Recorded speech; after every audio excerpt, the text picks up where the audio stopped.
सहयोग करने का निर्णय लिया। मैं सौभाग्य हूँ, अपने आप को समझता हूँ कि आज उनके हाथों मैंने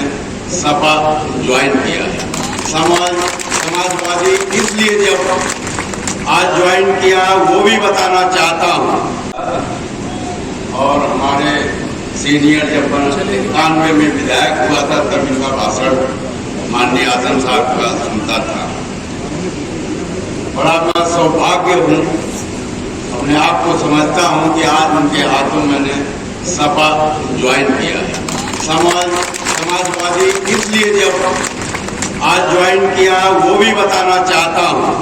कि मैं अभी चंद दिन पहले बहुजन समाज पार्टी से इलेक्शन लड़ा था, लेकिन जमाली साहब उस वक्त मीम से इलेक्शन लड़े थे। मीम से लड़ने से पूरे आजमगढ़ में 10 की 10 सीटों पे सेकंड पे बीजेपी आ गई, क्योंकि वैसी साहब और गुड्डू जमाली साहब ने मिलकर ये साजिश रचा था। मैंने सोचा कि अगर मैं आज, चूंकि लड़ाई अगर कोई बीजेपी से लड़ाई, इस क्रूर सरकार से कोई लड़ाई अगर लड़ रहा है तो वो समाजवादी पार्टी लड़ रही है, इसलिए मैंने एक सेकंड नहीं लगाया। हमारे पास आए जावेद अली साहब, मेरे दोस्त हैं और आज के नहीं 1976 से मेरे साथ खड़े हुए हैं और हम लोग एक ही साथ राजनीति शुरू किए 76 से। वो कम्युनिस्टी थे, मैं समाजवादी था। मैंने इसलिए ज्वाइन किया कि आज लड़ाई में अगर मैं कहीं से चूक जाऊं, जो हमारे मुकाबले में चुनाव लड़े थे, लेकिन हालात को देखते हुए समय से समय की जरूरत को समझते हुए उन्होंने फैसला लिया कि आज की तारीख में अगर कोई भी आदमी डेमोक्रेटिक और सेकुलर है तो पहला उसका फर्ज बनता है कि फिरका परस्त ताकतों को खत्म करने के लिए, नेस्त नाबूद करने के लिए समाजवादी पार्टी की जानिब से उसे खड़ा होना चाहिए। और दूसरा साहब ने आज समाजवादी पार्टी का सहयोग करने का निर्णय लिया। मैं सदन साहब का बहुत बहुत शुक्रिया अदा करता हूँ। हमारे बलिया के विधायक रिजी साहब, अल्ताफ अंसारी साहब, राम निहोर यादव जी, इमाम भाई, शराब परवीन जी,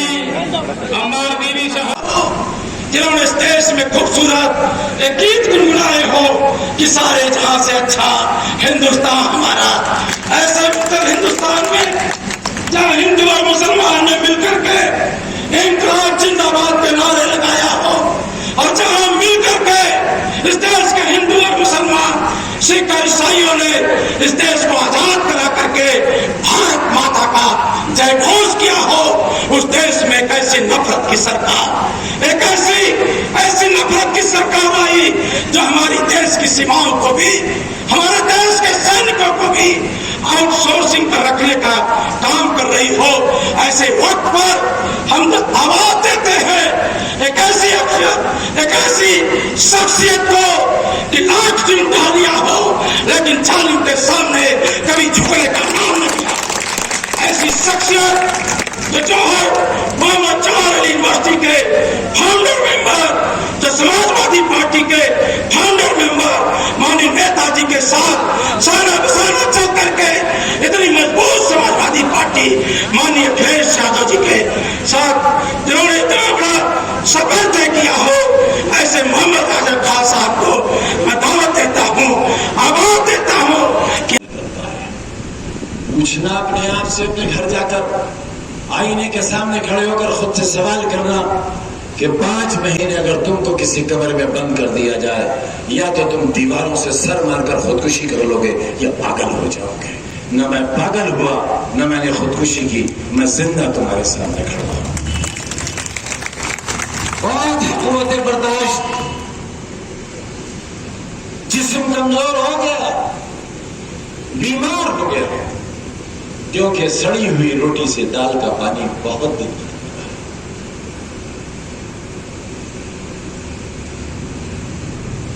ये हुआ हमारे साथ, हमारे वतन में, हमारे मादर वतन में, उस वतन में जो 47 में कट गया, उस वतन में जहां मुझे और तुम्हें पाकिस्तान जाने की इजाजत थी, धर्मेंद्र यादव जी आपको नहीं थी,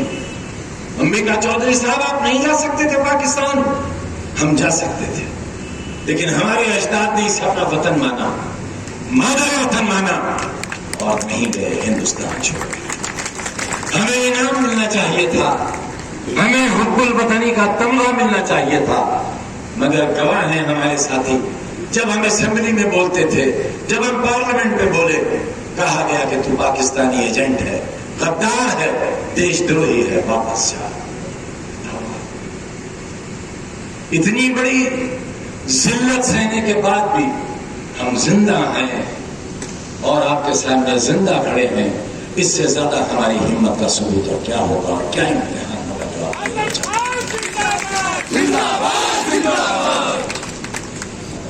बीमार आदमी जब 5 महीने के उस सख्त इम्तिहान से लौटकर जेल वापस आया तो ईडी का शिकंजा उसके ऊपर सवार था। 7-7, 8-8 घंटे मुझे कुर्सी पर बिठाकर गया इंटरग्रेशन, मुझसे पूछताछ होती थी। मैंने कहा या कैमरे लगाकर मुझसे पूछिए आप, ताकि ये पता चले कि मेरी हालत क्या है और आप मेरे साथ क्या जुल्म और क्या सलूक कर रहे हैं। मुझ पर कोई रहम नहीं किया गया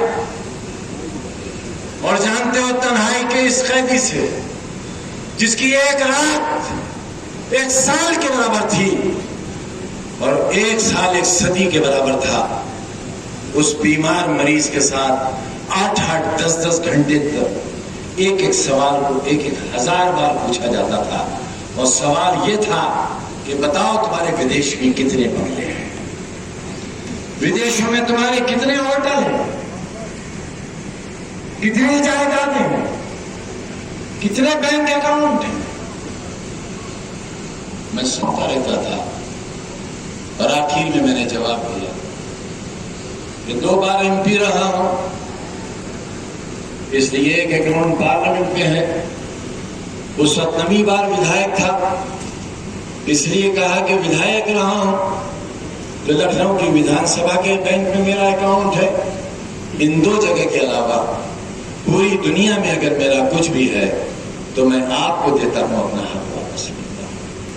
लेकिन फिर भी मेरी माफी नहीं हुई है। रोज नोटिस आते हैं जैसे मैं हिंदुस्तान का सबसे बड़ा चोर और डकैत हूं, क्योंकि मैंने तुम्हारे बच्चों के हाथ में कलम देने के लिए कुछ स्कूल बनाए हैं, एक यूनिवर्सिटी बनाई है। मैंने अल्लाह से दुआ की थी कि अल्लाह, उस यूनिवर्सिटी बनी नहीं थी, प्रोसेस में थी, दुआ की थी मैंने, जलसायाम में दुआ की थी कि अल्लाह तेरी हिकमत में अगर यह है कि यूनिवर्सिटी न बने तो तू मेरी जिंदगी भी ले ले, क्योंकि अगर ये यूनिवर्सिटी न बने तो फिर मैं जीना भी नहीं चाहता।